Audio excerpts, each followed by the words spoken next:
ஆத்மா வணக்கம் ஐயா. ஆத்மா வணக்கம்மா. ஆத்மா வணக்கம். எங்கேருந்து வந்திருக்கீங்க, உங்கள் பேர் சொல்லிட்டு அப்போ எதுக்காக வந்திருக்கீங்கன்றதை தெரியப்படுத்துங்க.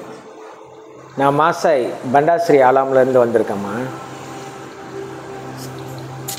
எதுக்காக வந்திருக்கேன் அப்படின்னாக்கா, இப்போ நம்ம ஹைட்ரோஜன் அப்படின்ற இந்த சிகிச்சை முறை இப்போ நமக்கு கிடச்சிருக்கு. முன்பெல்லாம் இதெல்லாம் நம்ம பார்த்து கூட இருக்க மாட்டோம்.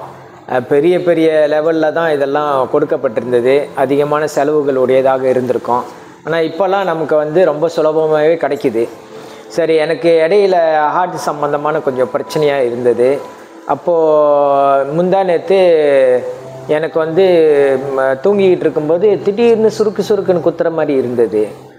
அப்போ அது ரத்தத்தில் பாதங்களில் தான் குத்துச்சு. யூரிக் ஆசிட் அதிகமாக இருந்திருக்கலாம் அப்படின்ட்டு நான் போய் செக் பண்ணல. இருந்தாலும் இந்த ஹைட்ரோஜன் சம்மந்தமான விஷயங்களை நான் கொஞ்சம் தெரிஞ்சு வச்சுக்கிட்டேன். இந்த ஹைட்ரோஜன் நம்ம பயன்படுத்தும் பொழுது ஆக்சிஜனோட லெவலை நம்ம பாடிக்கும் உடல் முழுக்கும் பரப்புகின்ற நிலையை இது ரொம்ப துரிதப்படுத்துது. அது மட்டும் இல்லாமல் இப்போது நமக்கு வேறு ஏதாவது சதை சார்ந்த பிரச்சனைகளில் எதுவும் இருந்துச்சுன்னா அதை அது சரிப்படுத்தக்கூடிய தன்மையும் அது துரிதப்படுத்துது. இப்போ இந்த மாதிரி இருக்கிறதுல இது எதுவும் பண்ணுதா, சரிப்படுத்திடுமா அப்படின்னு சொல்லிட்டு நேற்று நான் வந்தேன்.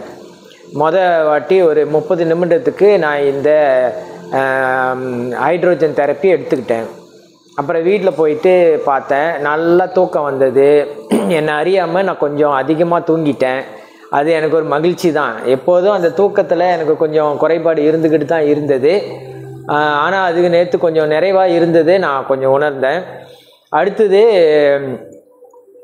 இன்றைக்கி அதை பண்ணணுன்ற அந்த உந்துதல் காலையில் திரும்பவும் எனக்கு ஏற்பட்டது.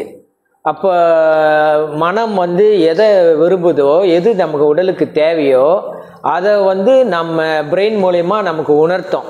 அந்த உணர்வுகளை நம்ம புரிந்து கொண்டு அதை செயல்படும் பொழுது நம்ம உடல் தன்னைத்தானே குணமாக்கி கொள்ளக்கூடிய அந்த தன்மையை அது இன்னும் துரிதமாக செயல்படுத்தும் அப்படின்ற நிலையில் இது 2வது நாளாக நான் முயற்சி செய்ய வந்திருக்கேம்மா. இப்போ செய்த வரைக்கும் உங்களுக்கு இந்த அளவுக்கு ஒரு நல்ல ஒரு பலன் கிடைச்சிருக்கு. ஆமாம். ஆனால் இந்த சிகிச்சை முறையை ஆஸ்மாக்காரங்களும் அல்லது சளி பிடிச்சவங்களும் செய்யறதுக்கு முடியும்னு நினைக்கிறீங்களா? கண்டிப்பாக முடியும்னு நான் நினைக்கிறேம்மா. காரணம்னாக்கா அவங்களுக்கு ஆக்சிஜன் மற்றும் இந்த ஹைட்ரோஜன் இந்த இரண்டுமே அவங்க உடலில் ஒரு பற்றாக்குறை அல்லது போதுமான அளவுக்கு அது ட்ராவல் பண்ணலை. இப்போ அதை நம்ம இதை நேரடியாக இப்போ நம்ம பொதுவாக சுவாசம் செய்யும் பொழுது பார்த்திங்கனாக்கா ஹைட்ரோஜன் லெவலு எவ்வளோ இருக்கும், ஆக்சிஜன் லெவலு எவ்வளோ இருக்கும் நமக்கு தெரியாதுங்களே. ஆனால் இது நேரடியாக நமக்கு கொடுப்பதுனால கண்டிப்பாக ஹைட்ரோஜன் லெவலும் ஆக்சிஜன் லெவலும் அதிகமாக தான் இருக்கும். அப்போது அது நேரடியாக நம்ம பிரெயினுக்கும் நம்ம உடல் முழுக்கும் இருக்கக்கூடிய ரத்தத்தில் அது ட்ராவல் பண்ணுறதுனால நிச்சயமாக அவங்களுடைய மூச்சு பிரச்சனைக்கு இது தீர்வாக அமையக்கூடும். நல்ல ஒரு பதிவை கொடுத்துருக்கீங்க. இந்த பதிவு மக்களுக்கு போய் சேரணும். இன்னும் அதிகமான தகவல் இதிலேருந்து உங்களுக்கு கொடுக்க முடியும்னு நினச்சா இன்னும் கொஞ்சம் தாராளமாக பகிர்ந்துட்டா நல்லாயிருக்கும். ஆமாம்மா. இப்போது நமக்கு பொதுவாக ஒரு நோய் வாய்ப்படுறோம். இப்போ அதுக்கு வைட்டமின்ஸ், மினரல்ஸ் இது சார்ந்த குறைபாடுகள்லாம் நமக்கு நிறைய இருக்கும். ஆனால் நம்ம இந்த பரபரப்பான உலகத்தில் அதெல்லாம் நம்ம கவனிக்கிறதில்ல. நம்ம என்ன சாப்பாடு கிடைக்குதோ, என்ன நம்ம விரும்புகிறோமோ, என்ன சமைச்சு வைக்கிறாங்களோ அதை நம்ம சாப்பிட்டுட்டு போய்கிட்டே இருக்கோம். அது நாம் செலவழித்த எனர்ஜிக்கு, நம்ம வேலையில் அதை நம்ம செலவழித்த அந்த எனர்ஜிக்கு அது மாற்றம் அமையுதா இல்லையா நமக்கு தெரியாதுங்களே. அப்போ இது போன்ற விஷயங்களுக்கு நாம் கொஞ்சம் முயற்சி செய்து இது சார்ந்த விஷயங்கள் நம்ம எடுத்துக்கொண்டால் நிச்சயமாக நம்ம ஆரோக்கியமான வாழ்வாதாரத்துக்கு இதெல்லாம் வழிவகுத்து கொடுக்குது. இதில் நம்ம கொஞ்சம் ஆர்வம் காட்டணும். நோயாளிகளை நம்ம பார்க்குறோம், நமக்கு ஒரு குருட்டு தைரியம், நாம் நல்லா இருக்கோம், நாம் ஆரோக்கியமாக இருக்கோன்ற ஒரு குருட்டு தைரியம். நேற்று இருந்தவர் இன்றைக்கி இல்லை, அதை தான் நம்ம பார்த்துட்ருக்கோம். அப்போ நாளைக்கு நாம் ஆரோக்கியமாக இருக்கோன்னா அறிவார்ந்த சமுதாயத்திற்கு இது சார்ந்த விஷயங்கள் இயற்கை நமக்கு கொடுக்குது அப்படின்னா அதை நம்ம பயன்படுத்தி கொள்வது தான் சால சிறந்தது. அதில் இந்த ஹைட்ரோஜன் பார்த்திங்கன்னா நமக்கு உள்ளுக்கு ஏதாவது தசை கிழிந்து போயிருந்தாலோ அல்லது தசையில் எதுவும் ரிப்பேரிங், அதாவது இப்போ மைட்டோகாண்ட்ரியா அளவுக்கு இந்த ஆக்சிஜனோ இந்த ஹைட்ரோஜனோ அது உள்ளுக்கு பூந்து செல்லுக்குள்ளே அது ட்ராவல் பண்ண முடியுன்ற அளவுக்கு அது ரொம்ப ரொம்ப மென்மையானது, மெலிதானது.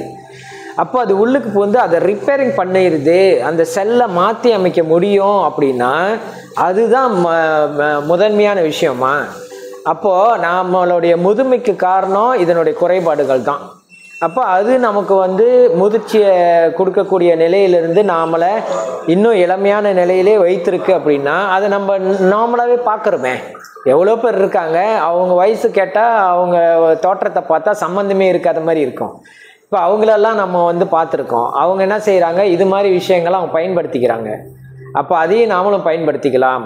இது வந்து ஹைட்ரோஜன் நன்மைகள் அப்படின்னு சொல்லிட்டு நம்ம சேட் ஜிபிடியில் தட்டி பார்த்தாலே நிறைய நமக்கு வந்து தகவல்கள் பரிமாறிக்கொள்ளுதுமா.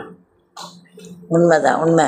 இது இந்த மாதிரி விஷயங்கள் வந்து பொதுவாக வந்து நம்ம இந்த மாதிரி சொல்லி செயலில் காட்டும் போது மக்களுக்கு போய் சேரும். அந்த வகையில் நீங்கள் இந்த ஒரு பயனான ஒரு தகவலை கொடுத்துருக்கீங்க. நல்ல ஒரு தகவல், இது மக்களுக்கு போய் சேரணும். நீங்கள் பெற்ற இதே ஒரு நலம் மற்றவங்களும் பெறணுன்றதுக்காக நம்ம இதை வந்து எடுத்திருக்கோம்.